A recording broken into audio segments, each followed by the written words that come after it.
Wong cacah ki nafsiri huwa ya Quran, dzalika ya Quran, ku Quran, zikir Quran. Cacah kae sing cacah di sekolah-sekolah.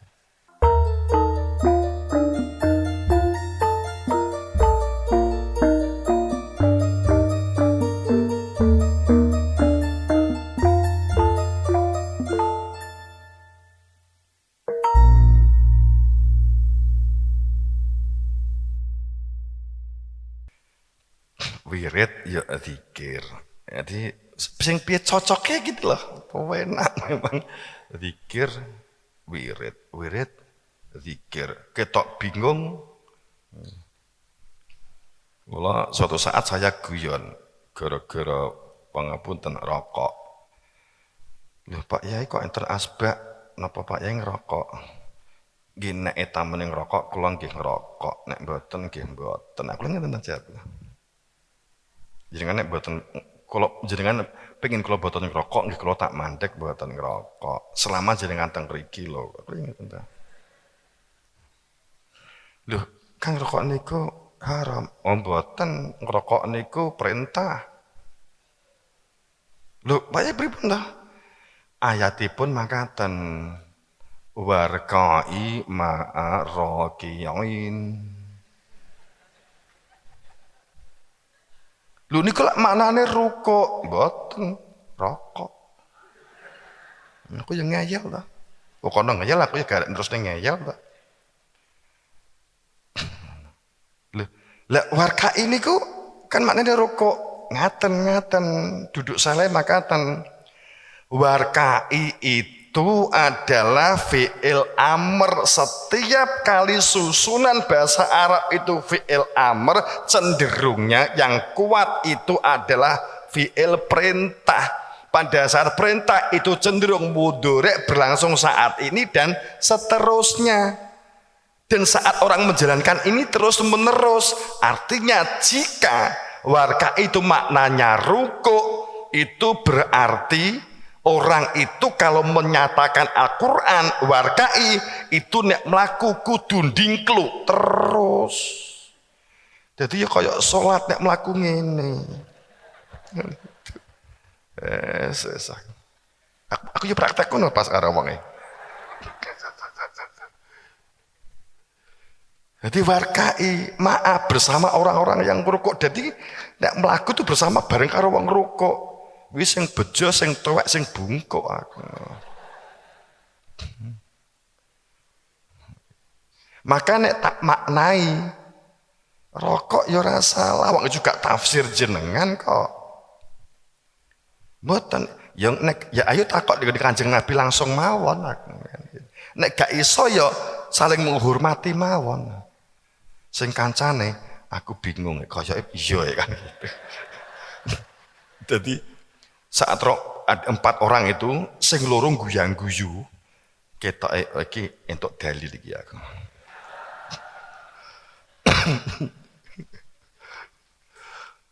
Warqa itu maknanya kehidupan yang di dalam adab dan akhlak, dalam perilaku qaulun ma'ruf wa maghfirah tubu ilaih.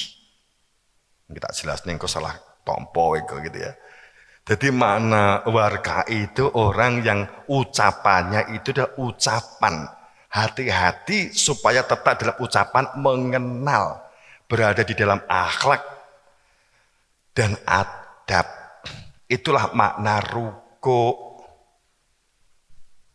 Jadi sebenarnya itu. Makna sujud orang yang mau memberdayakan diri. Makna sholat saat hidupnya itu dijalani dengan adanya kehadiran atau zikir. Jadi sholat itu yang hatinya hadir kepada Tuhan.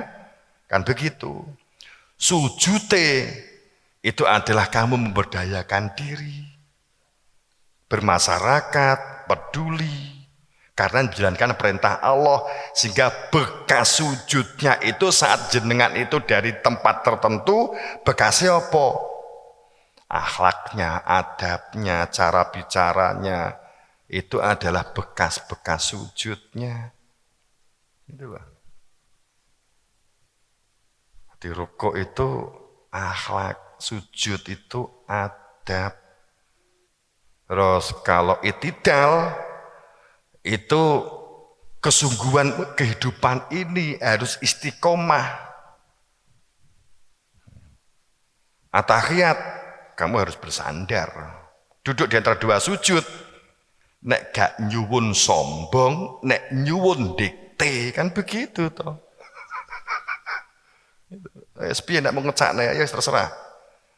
Kowe iki nek nyuwun berarti kowe iki dikte Gusti Allah. Ya Allah, saya mohon paringi rezeki, ya Allah anak kula sakit. Kowe ketemu pirang perkara Gusti Allah mbok dikte, mbok atur. Tapi nek kowe gak nyuwun wis sak sombong-sombong ya menungso. Dadi kowe nek gak nyuwun sombong, nek nyuwun dikte Gusti Allah. Kan gitu. Ya berarti piye gak sah nyuwun ya sombong. Berarti nyuwun dikte Gusti Allah. Wes ngene salah ngono salah.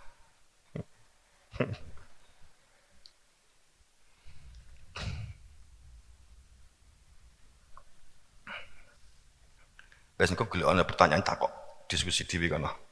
Ya, diskusi dhewe ya.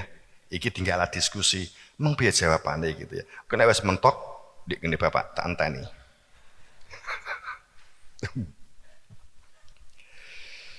Ini saya tutup dengan ini watapi sabila man anaba ilayah tsumma ilayah marji'ukum. Saya tutup nih di ayat ini bahwa kemutlakan untuk mencari hingga ketemu untuk dapat diikuti. Sabila jalan menggunakan kalimat sabila, ini menggunakan kalimat fi'il madhi, artinya bahwa jalan ini telah benar-benar dikenali dalam kepastian. Sehingga kamu sampai sini itu dituntun orang yang tahu persis.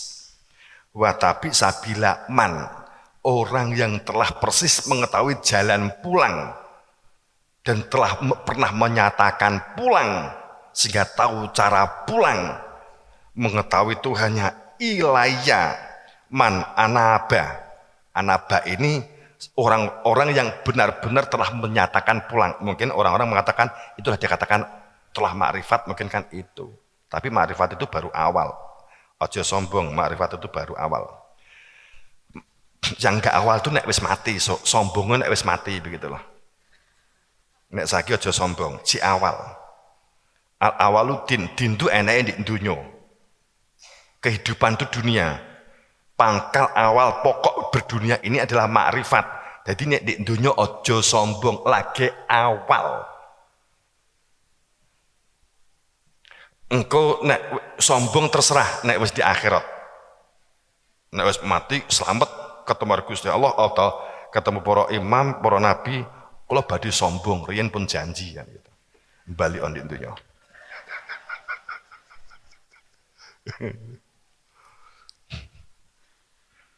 Wa tapi sabila man anaba ilaya. Kan menjadi jelas kan kita arep sing disombongne apa wong menjadi krasa nyata ndek rasa tanpa enggak iso apa-apa kan jelas. Wa tapi sabila man anaba ilaya. Tsumma ilaya marji'ukum. Maka seseorang itu menjadi jelas tertuntun dapat menyatakan pulang kembali kepadanya. Piye carane? Inna arsalnaka syahidan wa mubasyiran wa nadhiran.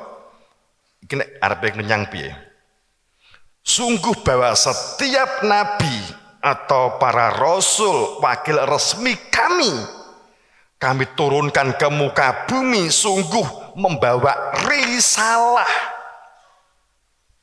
untuk dapat orang menyatakan bersaksi syahidan wa mubasyiran supaya hidup ini mengetahui intinya tentang hakikat bukan yang tampak kasat mata wa nadhiran dan supaya terbimbing dan terarah dalam kepastian jalan pulang yang disebut siratal mustaqim. Bapak Ibu, siratal mustaqim itu bukan yang selama ini difahami what ya, kita kalau kita ngurek di kokono kan kedawaneh gitu ya. Siratal mustaqim iki yo donya saat ini inilah siratal mustaqim. Siratal mustaqim di atimu dhewe-dhewe wi lho. Nek di atimu ku sing enek telek ya berarti kowe kepleset gitu. Nek sing di lo lencung kepleset pitik.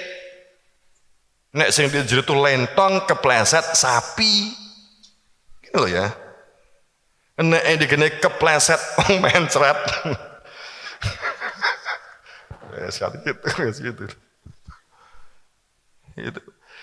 Itu jenenge dhewe-dhewe iki. Di dunya ki kaya ngewot di rambut dibelah pitu lembute. Iming-iming iki, iming ini, roh koncone mesem, seneng merengut, pegel ditaruh, gak ganti naruh, pegel kepleset. Enek kancane ngedep siji kepleset. Mung perkara ngono tok wis do kepleset wis.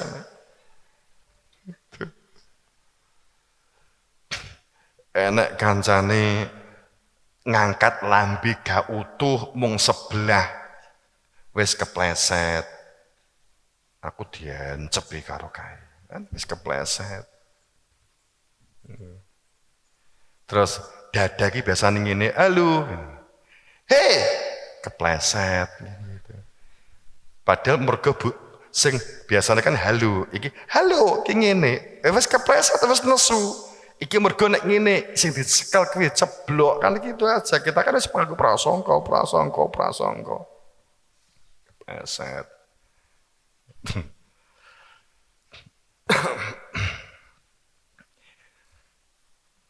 Itu siratal mustaqim.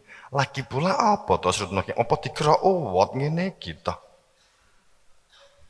Makna sirat itu tempat yang sangat lapang. Yang di dalamnya itu tidak lagi membutuhkan apapun. Tapi kandungannya terbesar, semuanya akan mengalir masuk ke dalam sirat itu. Bukan ini gitu loh. Ya kalau diserupakan ya kayak sungai itu semua mengalir ke laut. Berarti dia di jalan yang benar menuju laut gitu loh. Mustaqim, komayakumu mustaqim. Jadi kita bisanya walaupun di dunia bertempat tinggal di sirat itu.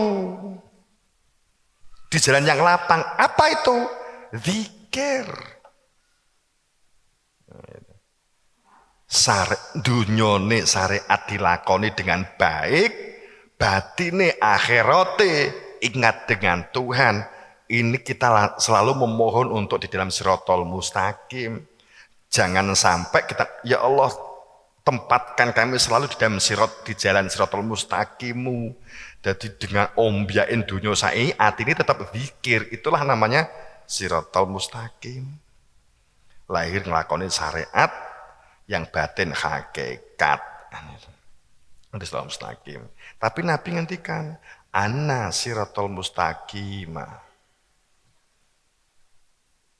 Nabi Isa ngendikan, kamu gak akan sampai kepada Bapa tanpa melalui aku. Gitu. Nabi Muhammad ngendikan atau firman ngendikan, kalau kamu ingin sampai kepada Allah, cinta kepada Allah, maka ikuti fattabi'un, ikuti aku. Kan begitu. Yuhbikumullah. Jika kamu cinta kepada Allah. Saidan wa musun wa nadhiron. Ini kabeh menggunakan masdar. Hebatnya di sini. Ini seharusnya kita sudah nggak bisa mikir macam-macam.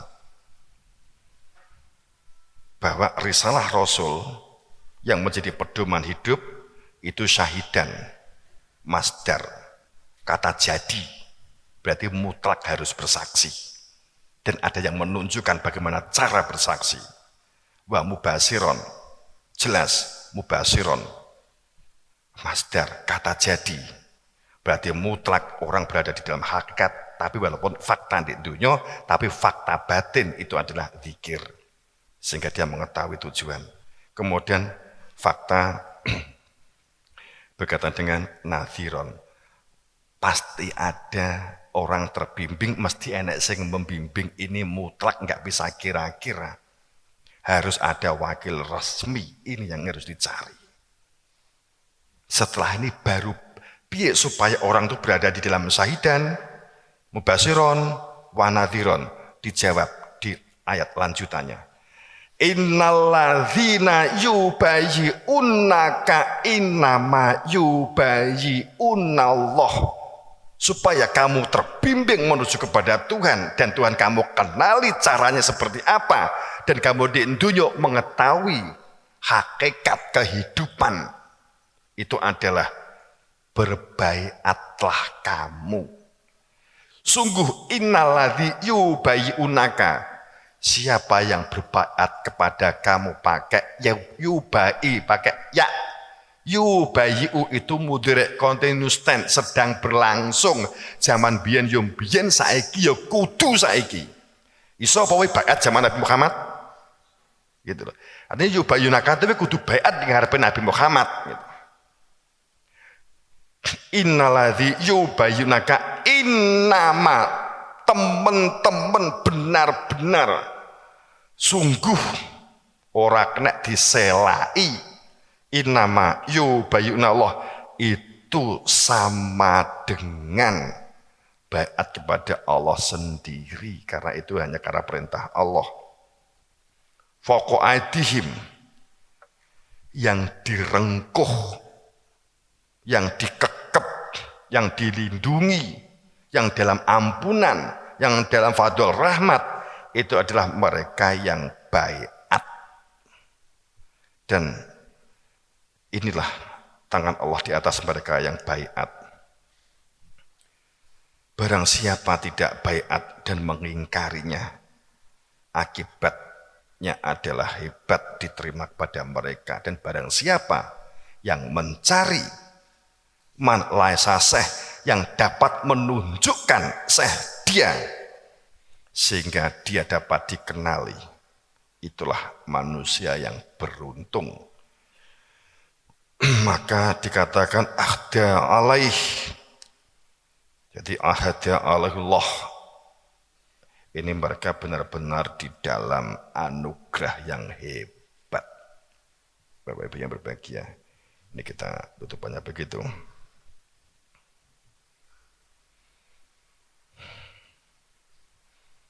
Sehingga yauma idzin, sehingga orang itu hari-harinya berada di dalam hakikat kehidupan mereka ini karena telah berada di dalam ilmu al-haq wa ya'lamuna, mereka berada di dalam ilmunya.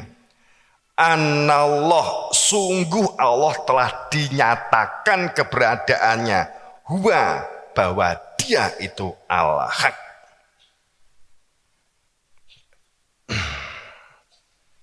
Bahwa dia al-haqqul mubin, itu di Nur 25 kan gitu kan. Jelas kan. Itu akan menjadi yuwafi, menjadi sempurnanya seseorang. Sempurna kehidupan dunia ini disempurnakan dengan iman. Bapak Ibu yang berbahagia.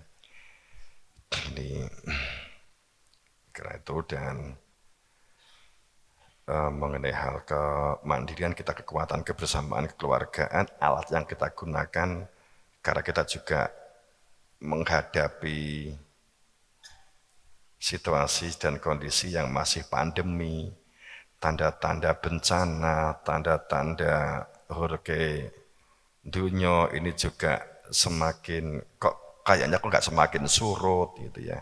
Makanya kita tetap butuh antisipasi. Juga walaupun kita nggak boleh memedomi, nggak percaya, dan kita bukan berarti takut mati, enggak.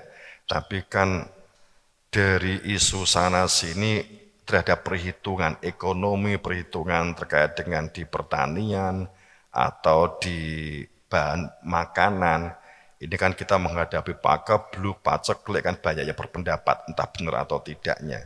Tapi ada data-data konkretnya seperti itu. Ya kita mestinya kan juga melihat sendiri bahwa keadaannya juga seperti ini.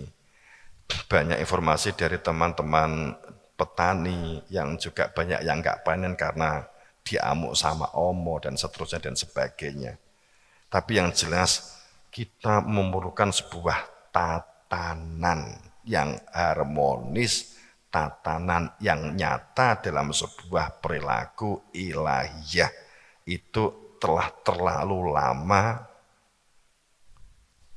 belum muncul. Kalau dalam tatanan wakil resmi sebenarnya telah ada. Nabi Muhammad Madinah itu sebenarnya adalah tamadun, Madinatul Ilmi, kota ilmu, tapi di situ juga mengenai kota sains. Tapi bekasnya hilang seperti hilangnya sains di Mojopahit pun pada saat sains di zaman Jurda Jalaluddin Akbar. Ini juga hilang. Juga hilangnya pada saat seperti terjadinya Pejajaran, hilang. Seperti Kutai hilang, gak ada bekasnya semua tentang sains dan teknologi di zaman masa lalu. Yang terekam di dalam hadis-hadis perihal Madinatul Ilmi yang menunjukkan tentang Madinah tidak tersebut banyak, sedikit banget mengenai tentang kemadinahan, tata kelola Madinah dan sebagainya, nggak ada sama sekali. Karena perawi-perawi hadisnya yang jalur tentang Siti Khadiijah, tentang Siti Fatimah itu nggak ada, dihilangkan atau mungkin menguap atau mungkin orang lupa atau mungkin orang alah Fatimah buang wae, Khadijah buang wae, kita nggak tahu. Tapi akhirnya kita tidak pernah mengetahui bagaimana tata kelola pada saat Madinah dan seperti apa. Itulah. Kalau informasi dari guru-guru, teknologi pada saat Nabi Muhammad di Madinah luar biasa. Hampir mirip dengan Pejajaran dan mirip dengan di Jeporo, Ratu Sima. Tapi itu bekasnya nggak ada sama sekali.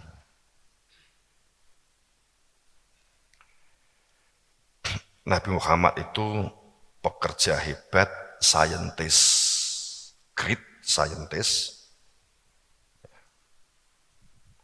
Nabi Muhammad itu ahli pertanian. Sayyidina Ali itu ahli energi. Nabi Sulaiman ahli elektro dan energi alur, arus kecil, arus pendek. Nabi Daud itu adalah ahli mesin besar. Itu hampir juga menyertai tentang itu. Nabi Isa di samping memang listrik juga ketabiban. Tapi itu hanya menyertai, intinya tauhid. Intinya tauhid.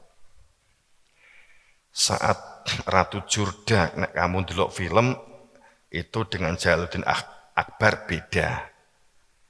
Jalaluddin Akbar kekuasaan yang Islam, Ratu Jurda Hindu, kan begitu. Ratu Jurda ki bojone Jalaluddin Akbar.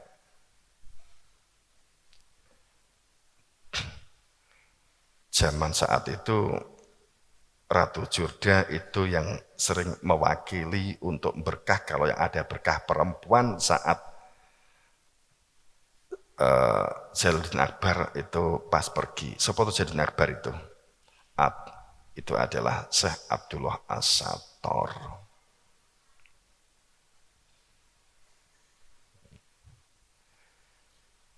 Sapa to Ratu Raja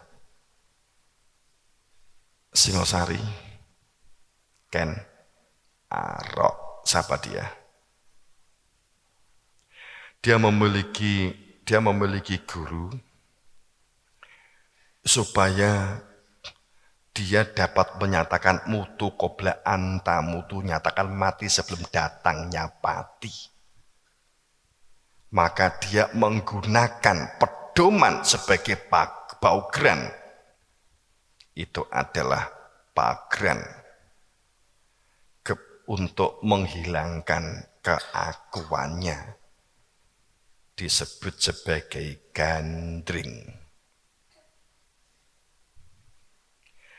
Kemudian dia mencari pasangan untuk diajak berjuang berangkat ke India.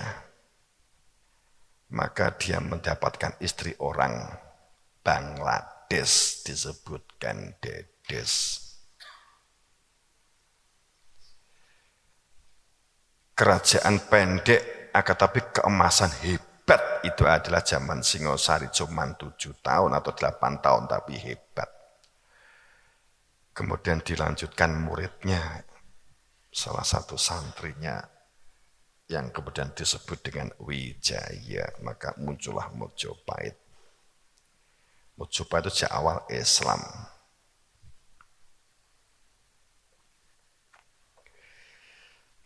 Itu nek sejarah dibuka. Tapi saiki nek buka ya ngene iki. Percaya karepmu gak karepmu gitu saja akhirnya. Akhirnya kan kita nggotak-ngatik ini dhisik ta sementara. Kenapa Ken Arok? Hampir semua raja-raja Nusantara itu hampir semuanya adalah jalur Ken Arok. Ken Arok itu kun itu asal. Arok itu Irak. Dia adalah orang Irak. Karena dikejar. Dia bukan membuat kerajaan sebenarnya, enggak, yang membuat padepokan. Ya, ternyata karena kecerdasan dan pengelolaan sistemnya dan membangun kemakmurannya luar biasa. Itu kan Arok. Bla bla bla bla bla. Wes ngono wes. Ya. Dewa yang kena disitane kuwi itu ya. Engko nek wis zamane wis jan rilek kae engko tak sitok sejarah. Nek perlu waktune ditambah ora mung minggu paing. Ya. Dadi kene pokoke gelem langsung seminggu tak ceritane.